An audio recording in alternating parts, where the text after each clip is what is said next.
네, 이번 주는 예루살렘 교회를 보며 성령의 인도함을 받는 교회, 그리고 하나님의 교회를 향한 비전, 또한 살아있는 교회의 어떤 증거들, 표지들은 뭐가 있을까? 이 부분을 함께 보독 묵상하도록 하겠습니다. 오늘의 존 스토트 목사님의 글을 읽어드리겠습니다. 배움, 그들이 사도의 가르침을 받아. 사도행전 2장 42절. 누가는 예루살렘 교회의 4가지 특징에 초점을 맞춘다. 첫 번째 특징은 아주 놀랍다. 아마 우리라면 택하지 않았을 특징이다. 바로 살아있는 교회는 배우는 교회라는 점이다. 그들이 사도의 가르침을 받아. 이것이 누가가 전해주는 첫 번째 특징이다. 성령이 그날 예루살렘에 학교를 열었다고 할 수도 있겠다. 그 학교의 교사는 예수님이 지명하고 훈련시키신 사도들이었다. 그리고 유치원 과정에는 3,000명의 학생이 있었다. 참으로 놀라운 광경이다. 성령 충만함을 입은 새 회심자들은 신비로운 경험에 몰두한 나머지 지성을 무시하고 신학을 경멸하며 아예 사고하기를 생각하기를 멈춘 것이 아니었다. 반대로 그들은 가르침을 받는데 전념했다. 나는 반지성주의와 성령 충만이 서로 양립할 수 없는 개념이라고 주저없이 단언한다. 성령이 누구신가? 예수님은 그분을 진리의 영이라고 부르셨으니 성령이 일하시는 곳이면 어디든 진리가 중요하다. 또한 초대교회의 신자들은 자신들이 성령을 받았다는 이유로 성령만이 유일한 선생이시니 인간 선생은 없어도 된다. 그렇게 생각하지 않았다는 점도 우리 기억해야 한다. 그들은 사도들의 발 앞에 앉아 할 수 있는 한 열심히 배우려고 했다. 그들은 예수님이 사도들을 선생으로 세우셨음을 알고 있었다. 그래서 사도들의 권위에 복종했다. 그리고 그 권위는 기사와 표적들로 입증되었다. 사도행전 2장 42절이 사도의 가르침을 말해준다면 43절은 그들이 많은 기사와 표적을 행했다고 말해주기 때문이다. 이와 유사하게도 몇 해 후 바울은 기적과 표적을 사도의 표라고 언급했다. 그렇다면 우리는 어떻게 사도들의 가르침을 받고 그들의 권위에 복종할 수 있을까? 오늘날의 교회에는 사도가 없기 때문이다.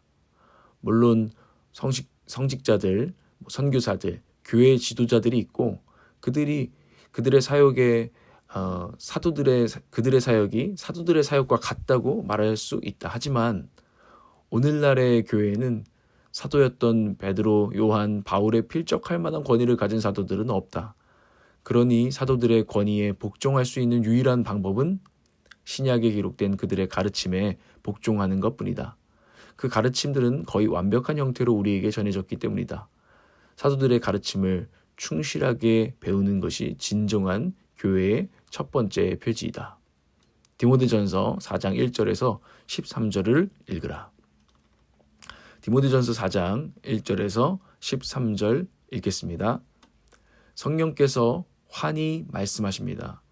마지막 때에 어떤 사람들은 믿음에서 떠나 속이는 영과 악마의 교훈을 따를 것입니다.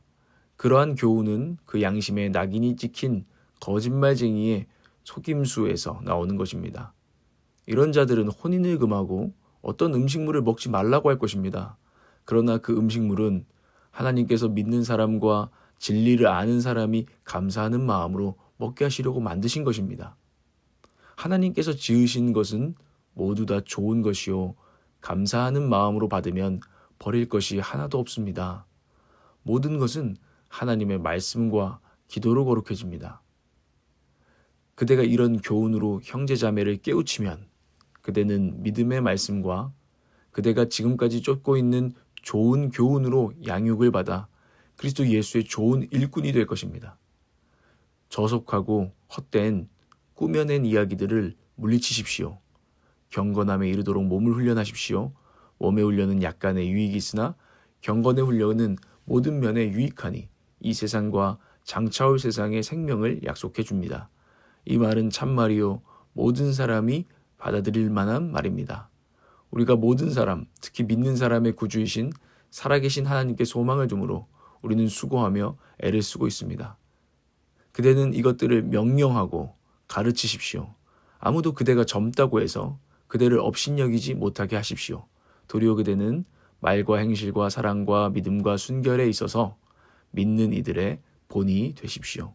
내가 갈 때까지 성경을 읽는 일과 권면하는 일과 가르치는 일에 전념하십시오. 아멘.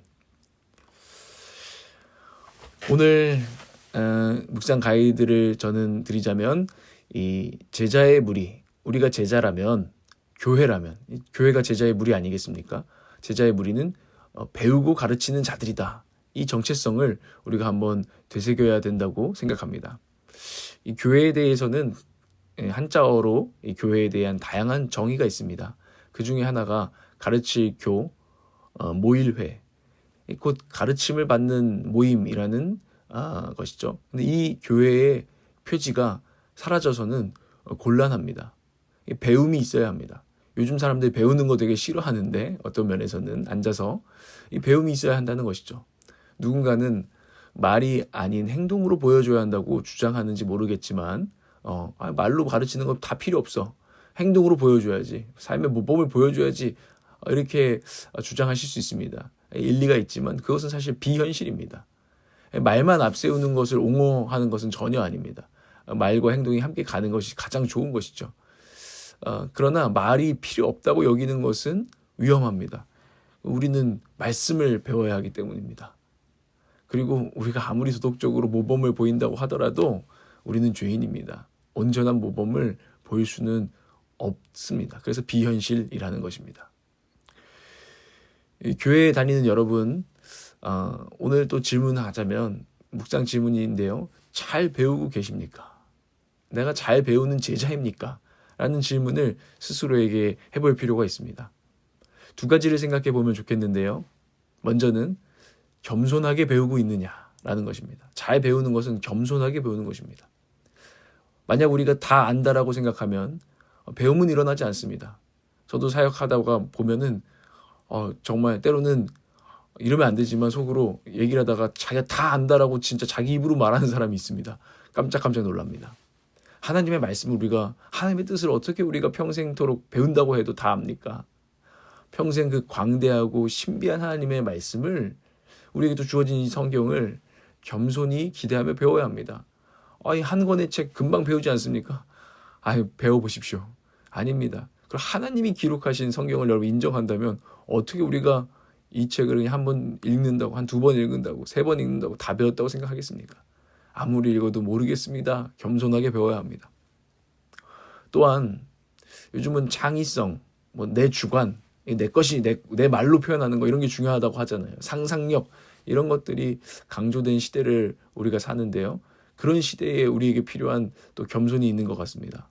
이 창의성도요. 제가 보니까 일단 뭘 좀 배워서 잘 배워서 재료가 있어야 펼쳐질 수 있는 것이 창의성이고 나의 것이죠. 뭣도 없으면서 창의성을 발휘한다고 했다가는 망하는 경우가 부지기수입니다. 뇌피셜이라는 말이 있는데 그런 말처럼 자기 생각의 성경을 겉핥기식으로 좀 곁들이면 내 생각의 성경을 곁들인 이거 안 된다는 것입니다. 성경을 겸손히 전체적으로 정말 배워서 더 많이 배워서 최소한 이 텍스트가 이 교과서가 뭘 말하고 있는지는 알고 나서 나의 생각과 나의 삶으로 적용해 나가야 하는 것이죠. 또 겸손한다는 것은 가르치는 자를 최소한 존중해야 된다는 것입니다. 가르치는 자들이 있죠. 교회마다. 그 권위를 온전히 부정하면요. 나는 저 사람한테 못 배워. 이런 식으로 말하면요. 어떻게 배움이 일어나겠습니까? 그 말 가운데 진리가 있을 수 있는데 어떻게 귀를 기울이겠습니까? 이미 존중이 없으면 귀를 닫아버리겠죠. 귀를 접어놓겠죠. 그렇게 교만한 태도로는 제자로서 배움이 일어나지 않는다라는 것을 우리가 기억해야 된다는 거죠. 두 번째는 어떻게 하면 우리는 잘 배우는 자일까? 두 번째는 상고하면서 배우고 있느냐. 저는 이 상고하다라는 말을 참 좋아합니다. 상고하면서 난 배우고 있는가? 이 성경을 가르치는 자들 권위가 있는데요. 그분들에게 그렇다고 무조건적으로 고개를 끄덕이라는 거 자, 끄덕여 자식들아. 이거 비진리입니다. 목회자가 말한다고, 목사님이 말한다고, 뭐 전도사인데 전도사가 말한다고 다 진리입니까? 아니요. 구약 성경을 통해서 가르쳤고 신약 성경 상당 부분의 저자이기도 한 사도 바울. 그 사도 바울이요.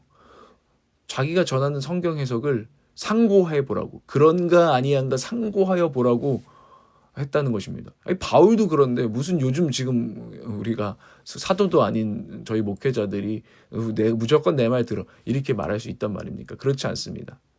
권위를 존중하십시오. 그러나 진리를 포기하면 안 됩니다. 권위를 존중하되 진리를 포기하는 것은 아닙니다.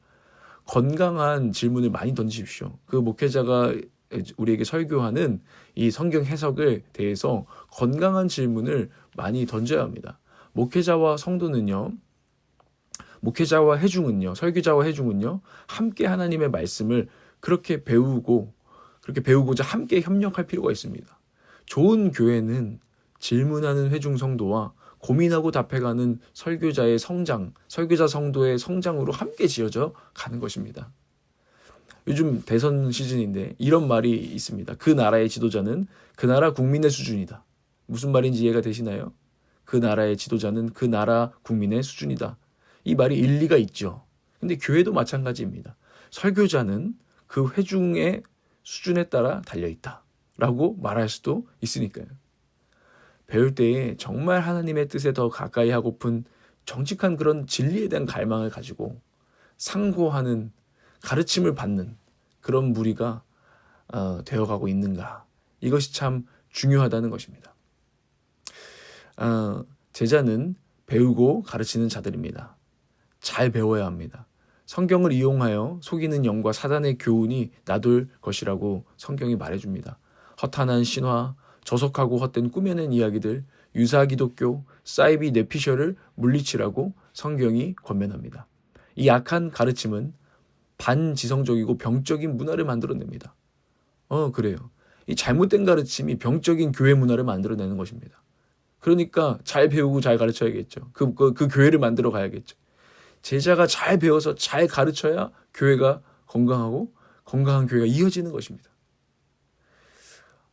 이 일이 너무나 중요하니까 바울이 다음 세대인 디모데에게 잘 배워라. 성경을 읽고 권면하고 가르치는 일에 대충 하지 말고 전념해라 라고 지금 오늘 이 디모데전서 펜을 들어서 꾹꾹 눌러 담아서 편지를 보내지 않았습니까?